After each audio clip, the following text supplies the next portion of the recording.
Hello friends, followers and channel members, welcome to another video here in Microsoft Flight Simulator 2020, and in this video today we're going to be having a look at the PAPIs or the Glideslope. Which one is the most reliable in Microsoft Flight Simulator? Now, it's long been a bone of contention that the PAPIs and the Glideslopes don't often align when you're on approach. Of course, this is rather confusing because which ones should we actually follow? In real life, of course, they are aligned perfectly with what is depicted on the charts. However, there are some instances where the PAPIs may be set to a nice 3-degree glide slope if you are flying in a 747, for example, so they're not always going to show perfectly if you're in a smaller aircraft. This is rare, but it does happen, usually at larger airports where they're expecting more cargo aircraft than, say, smaller commercial or private aircraft. Now, in this video, of course, we're just going to be looking at which one is the most reliable in Microsoft Flight Simulator. You would expect, of course, that because this is a computer program, both would be aligned perfectly, but actually that is not the case. If we had the choice of either the PAPIs or the Glideslope to be the one that is misleading on the approach, we'd probably want the PAPIs not to be accurate, mainly because when doing an auto land, it is of course the Glideslope that the aircraft targets in order to get us down safely and aim for the touchdown zone. That is of course the case in real life, and also in real life the closer you get to the PAPI indicators the less reliable they become. From say below 200 feet they are certainly less reliable than they are when you're further out on the approach. Because of this, when you're below 200 feet pilots tend not to try and look at the PAPIs too much. By this point you should be focusing on that touchdown zone and looking out the window. Trying to chase those PAPIs and getting the perfect 2 red 2 white below this altitude just means that you can overcorrect and eventually destabilize your approach. Now, of course, in Microsoft Flight Simulator, the scenery developers are responsible for making sure the PAPIs are aligned at the correct angle, as they are the Glideslope, and the scenery developers do have the option to be able to go in and set these as required. So this means then that they should both be exactly the same, and a perfect glide slope in the center should equate to 2 reds and 2 whites. Well, we all know from experience that that is not always the case, and we often see the glide slope going off in a completely different direction and disagreeing with what the PAPIs are indicating. Let's have a look at some approaches.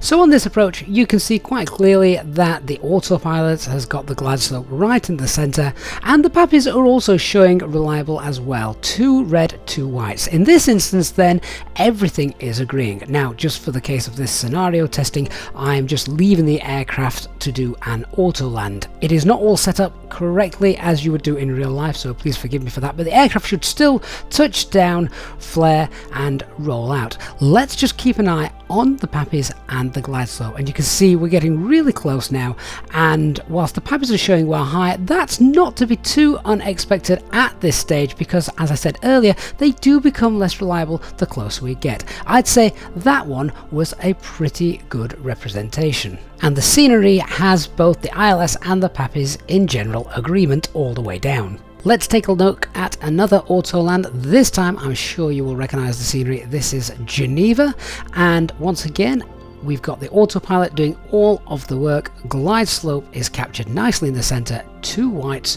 2 reds, aiming nicely for that touchdown zone, and as you can see we just drop slightly below the ILS and there it shoots up, but that doesn't actually affect us because we're already in the flare phase and then finally the rollout as we touch down. Once again, that one seems to work pretty well with no major disagreements. Now, however, check out this approach. Please ignore the FMAs as this was done as a replay, so the aircraft isn't set up quite correctly, but you will still be able to see the landing system turned on and the glide slope indications. There you'll see the glide slope indicating that it is aligned perfectly, and we're right on it. We may just be dropping below it now a little bit, but look at the PAPIs, they're now showing 2 red 2 white.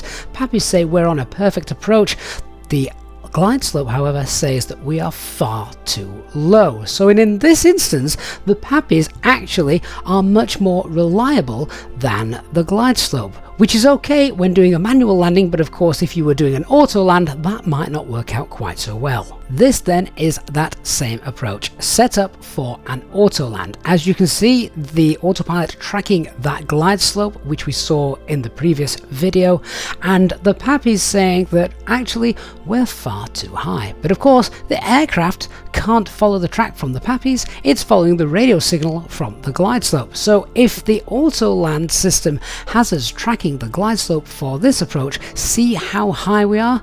And this is where obviously if the visibility was really reduced and you were doing an auto land, things might not work out quite so well. Alright, we still get touchdown in the touchdown zone, but you can see how far down the runway we were when we landed. Now check out this approach. Here we are on approach into JFK. This is an auto land again, everything has been set up, I'm just letting the autopilot do its thing, track the glide slope and also the localizer. So the scenery developers of course have the ability to implement both localizer and the PAPIs, and of course ideally they need to be aligned perfectly together so we get that realism. However, what is actually causing a problem sometimes is when there are updates to Flight Simulator itself and terrain data changes.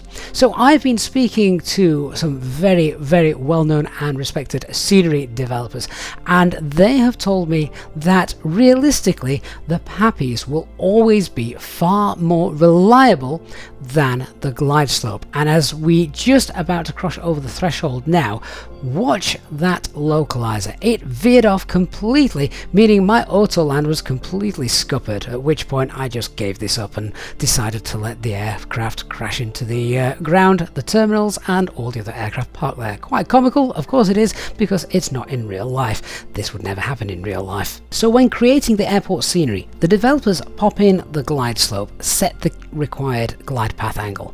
They also pop in the PAPIs, which is also set to the required glide path angle.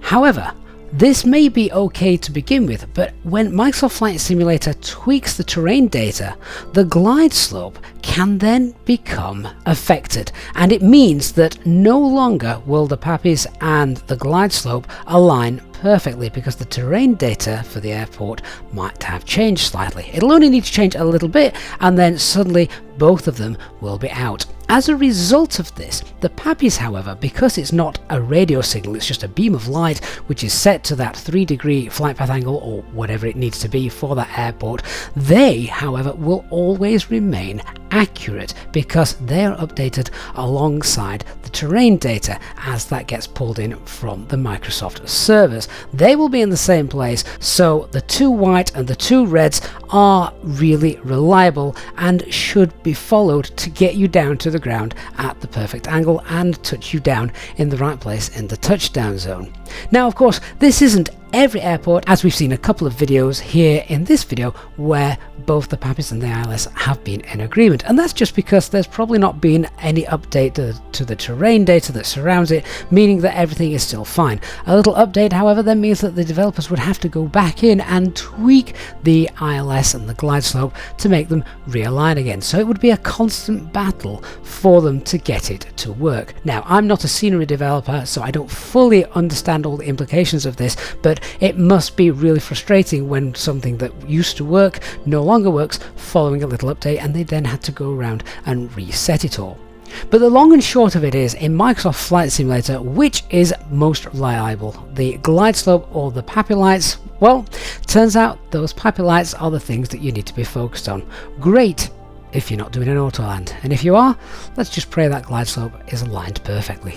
Thank you so much for watching. If you have found this video of some use, then please do leave a like as you leave, and of course if you are new to the channel, please don't forget to hit that subscribe button and turn on the notifications bell as well so that you don't miss any future content or our live streams. Thanks for watching, I'll see you all next time. Bye bye.